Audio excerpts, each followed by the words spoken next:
布袋戏界的老前辈，也就是西丽新兴国第5代传人曾仁碧，这个暗时的时阵来往生享受90岁。整场后场拢有学的曾仁碧17岁就做主演啊，伊个人创作的大家出大夹碧草王，到打讲会当讲是流传全台湾，有真济团即摆还阁伫咧做，咱也做伙来怀念曾老师对布袋戏奉献。向民众展现布袋戏红仔要安怎来人。国宝布袋戏大师曾仁碧伫初5暗时10点过身，享基寿90岁。曾仁碧出身伫婚姻关西丽镇，是条条新兴国掌中剧团第5代传人。伊自细汉就对老爸曾仁祥学习，17岁开始会使做剧团主演，代表作品是50年代金光戏《大夹碧草王》，到80岁也搁伫咧世界演出。因为曾仁碧伫演出现场拢穿西装，所以大家拢叫伊布袋戏新师。说实在的，我跟他接触哈，我真的很觉得哈，说他很不像是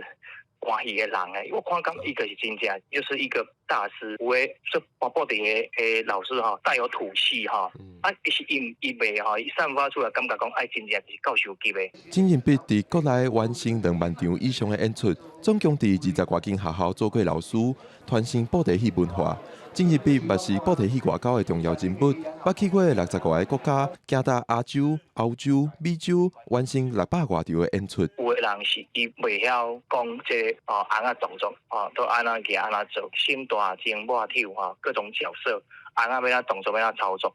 伊讲会出来，一寡就较深的这个动作还是讲一寡拷贝他这个真的是可以马上就现场就来一段。在我们台湾，在我们国内其实也是有一些团体都有教学啦出国交流演出的经验。不过很早，新兴阁他们就走在前面了婚姻馆长张丽仙表示，县政府去年开始为伊翕纪录片，合作奖中团契拄才完成。即马得到家属的同意，决定伫10月初1婚龄国际舞戏节放送，要互民众了解曾仁碧大师的一生对布袋戏的努力甲奉献。记者郭不管张随婚林台北报道。